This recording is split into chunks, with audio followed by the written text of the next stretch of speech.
What's good, YouTube? Today we are breaking down UFC Fight Night, Belal Muhammad versus Gabriel Bonfim. Listen, I ain't gonna dibble and dabble much on this WMMA part. We're gonna speed run this, okay?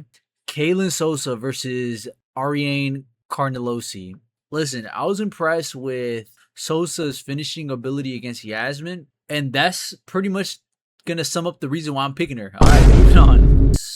Souza via decision. Okay, so I believe Chavez is making her debut, so we're not really sure how she's going to stack up to a UFC WMMA fighter. But to give you context, Dubin got finished in her last fight. So the fact that you're getting finished in WMMA is already, not a good look. So I'm going to just have to go with the undefeated fighter, Chavez, and hopefully she proves us right and keeps that undefeated streak alive. Even though it's her debut, I do think she's going to perform. So I'm going to go Chavez via KO.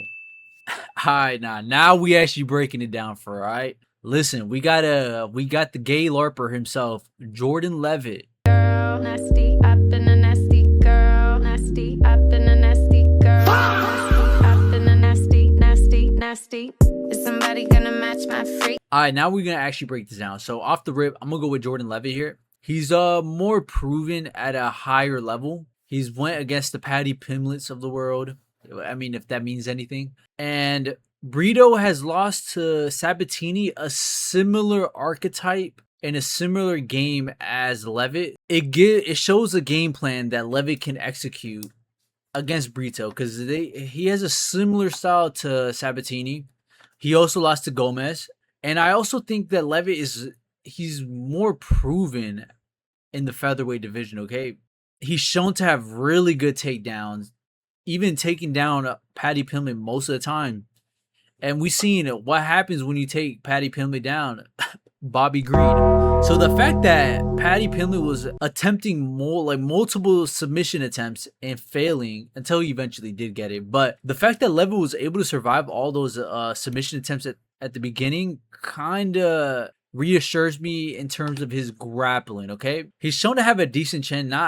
He doesn't get hurt too often. Striking isn't the worst that we've seen when it comes to these grapplers. Honestly, I would say that he has a better striking than Pat Sabatini. But I'm pretty much going to have to go with Levitt based off experience. And Brito has shown to be susceptible to fighters that kind of have that Levitt archetype. So I'm going to have to go Jordan Levitt via decision. Are we dead ass now, y'all? I got to break this down. Shorty is 6-4. This is the battle of the mids. Honestly, not even the mids. This is the battle of the ass, okay? I am a feminist here, though. Ladies, I am a feminist. I do not hate on women. But if I'm being honest, these two females stink. Both got KO'd by Leon Edwards' sister, if we're being honest. Both coming off losses. Both are pretty much the bottom of the barrel for WMMA.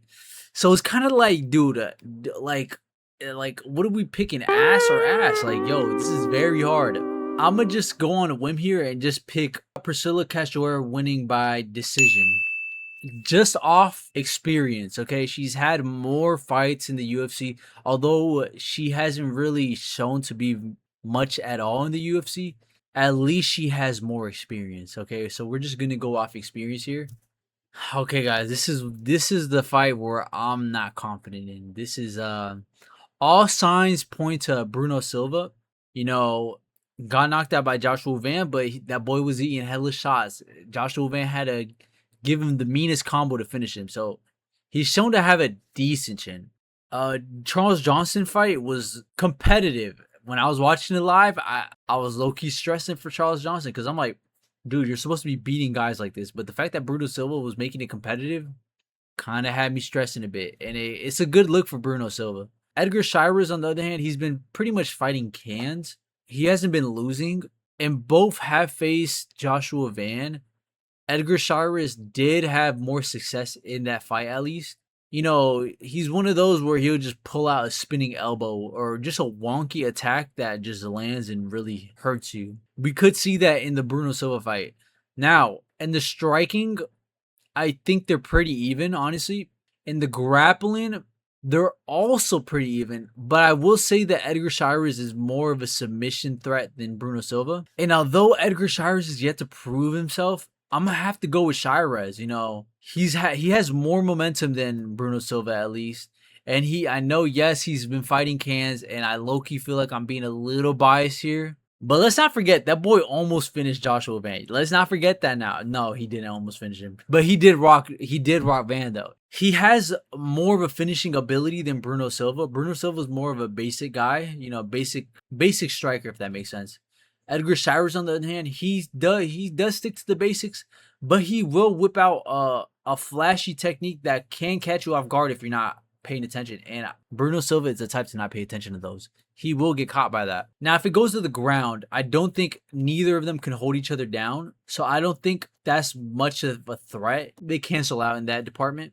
So it really just depends on the striking. Now, I do see Bruno Silva landing more strikes at a higher clip, but Shirers is going to be landing the more cleaner, more significant strikes of the two. I do got Shirers by decision. Honestly, split decision at that. It's going to be a very close fight. The odds speak for themselves, but yeah. Now, I wouldn't be surprised if Bruno Silva wins because he has fought the more tougher competition. He has proven himself in comparison to Edgar Shirez, but I don't mind Edgar Shirez's chances here. And Bruno Silva, let's not act like he's special, y'all. He is not special, okay? Marcus McGee versus John Giannis. Okay, do I really have to say much? This motherfucker's a negative 450. Like, yo, okay. Marcus McGee, a really good striker. One of the better ones when it coming out of the bantamweight division. Marcus McGee had a competitive striking fight with Peter Yan, at least in the beginning half. And then, Peter Yan started downloading the data, and it was GG's after that. Even before that, Marcus McGee was getting KOs and finishes and looking very nice. The only issue that we had coming up was he was a up-and-comer, a prospect that was basically unk status. So we are seeing the tail end of Marcus McGee. I do believe that we have at least 2 to 3 more fights until his skill sets start regressing a bit. But this should be a layup fight. This should be an easy one. Marcus McGee via KO round 1. Matt Schnell versus Emmanuel Rodriguez got canceled. And Matt Schnell thought the coast was clear. He's like, oh shit, I was about to get cracked. I was like, pause, whoa. But yeah, he's like, oh shit, I was about to get KO'd. Good thing, that fight got canceled. You're fighting Alessandro Costa, buddy. You're cooked. There's no way out of this one. You're gonna get knocked out. This shit is just inevitable. Do I really need to even dive in deeper, y'all? If we thought the Marcus McGee odds were bad, this motherfucker's a minus 600. Yeah, GG's for Matt Schnell. We're going to see quite literally a lamb to the slaughter. Costa coming off multiple KOs and decisions, of course. And we all know that Schnell's chin is very, very, very, very, actually the most sus chin. Damn near pound for pound. You're out here competing with Benil Dariush, honestly. So, not a good look. And we're probably going to see Matt Schnell getting cut soon, y'all. I'm not going to lie. This guy, he's taking too much damage. Has gotten knocked out consistently. Has been very inactive because he's had multiple fights fall through. Just not a good point of his career. I'm going to have to go with Alessandro Costa via KO round 1 as well. Like, we're just going to see back-to-back KOs. GG's. Iwo Baranuski versus Junior Tafa. I hear y'all out. It does look like this is an easy layup for Baranuski, but his method of victories have been very similar to Junior Tafa. Honestly, Tafa is probably the better striker of the two, but he's very susceptible to the grappling. And the issue is we haven't really seen Baranuski really implement his grappling into the UFC so far. I'm going to still go with Baranuski, okay? And he's still he's a blockhead, them big meaty hooks. Has a decent chin. He has gotten cracked, but he has a decent chin. But I low-key wouldn't mind putting a couple bucks for Tafa now. Like, this is like stylistically, okay? Stylistically, this isn't a bad stylistic matchup for Tafa. And by that, I mean the way Baranuski fights, it kind of caters more to something Tafa wants to see in a fight, where he can actually snipe you and not have to worry about the takedown. But I do think that Baranuski is going to at least implement some grappling, at least have some takedown threat. So Tafa can't just be cruising by and just thinking this is a striking match. But if that's the case, Baranuski is going to get KO'd.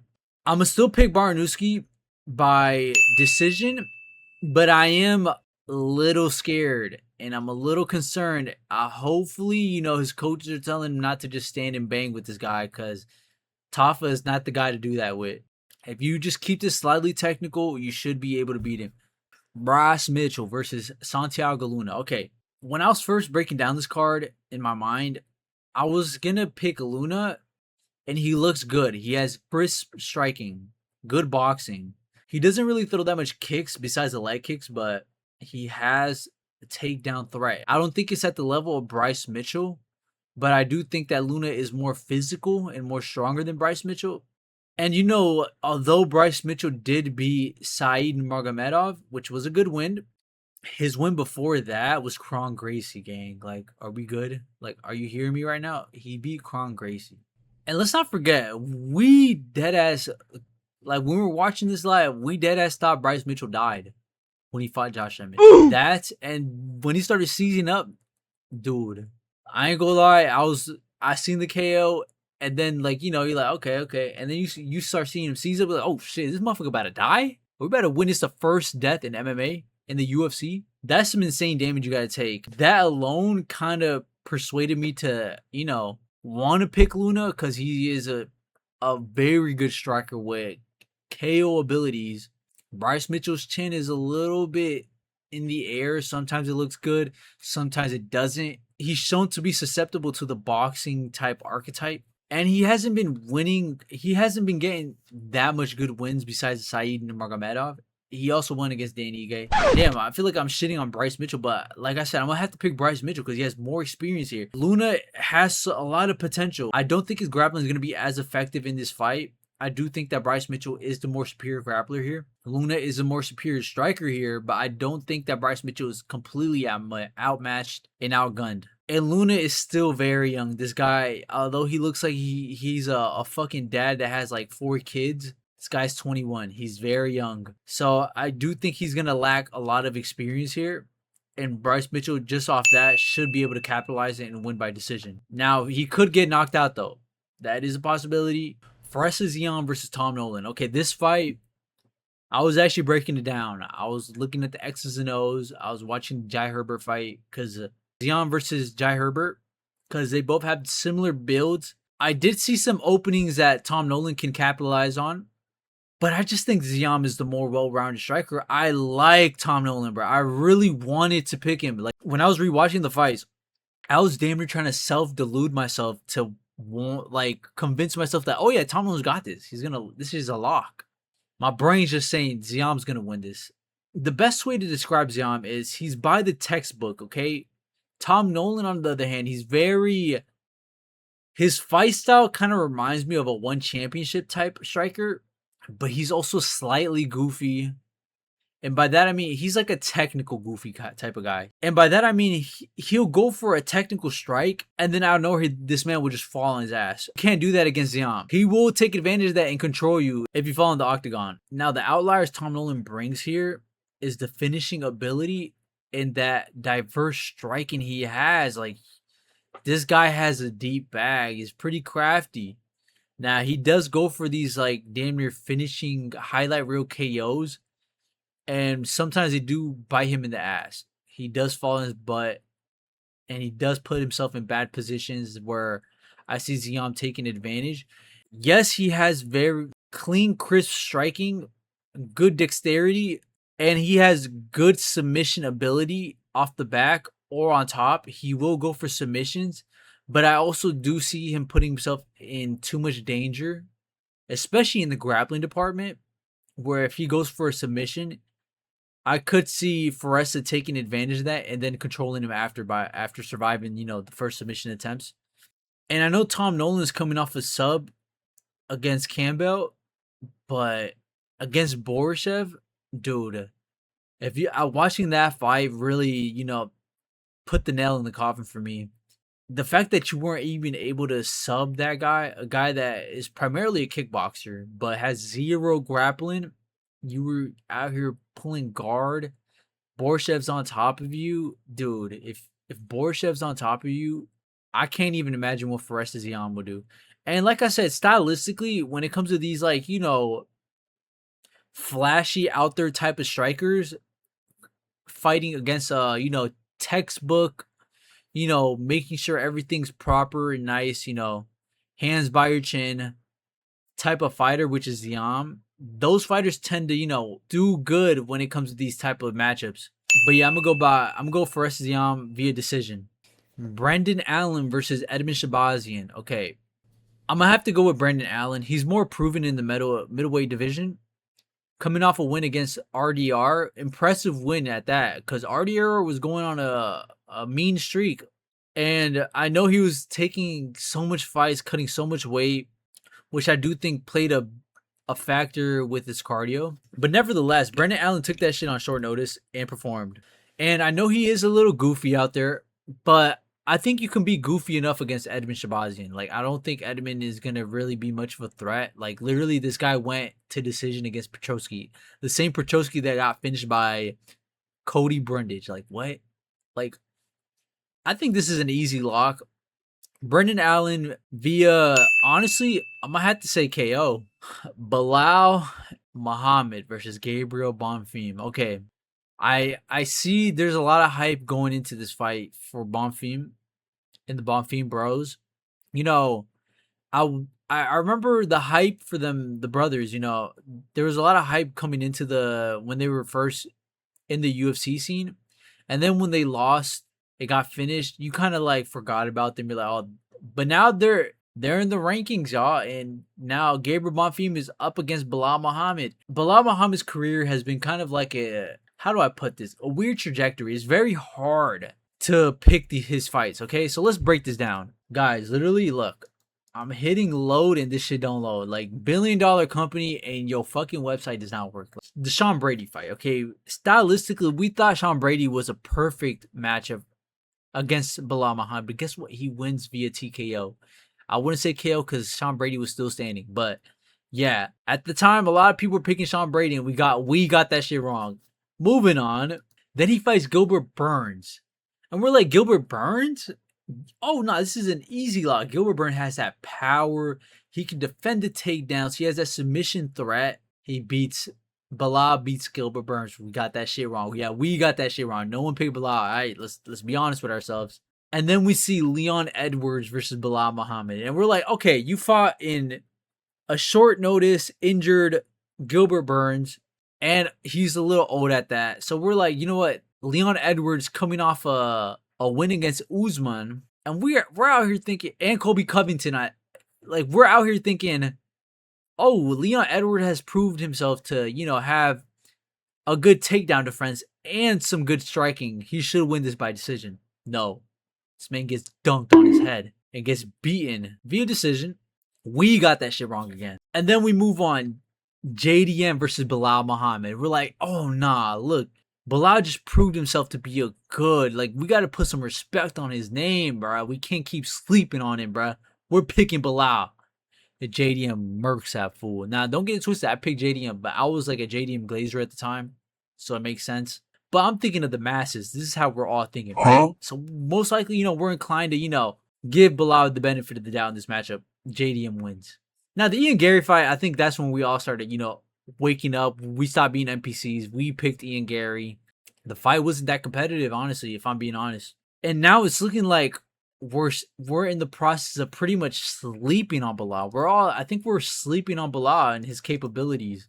He is more so in the tail end of his career. He's getting a little older. Gabriel Bonfim is pretty much in his prime. He has a finishing ability. He has submission threats. He has good striking. But I just think the championship, experience, he has 5-round experience as well at that. He's fought elite strikers, Ian Gary, that same Ian Gary that beat Carlos Prates, JDM. This isn't a JDM that was getting taken down. This is a JDM that was pretty much fighting Belal. Canelo hands. We were seeing the Canelo hands. Has insane cardio.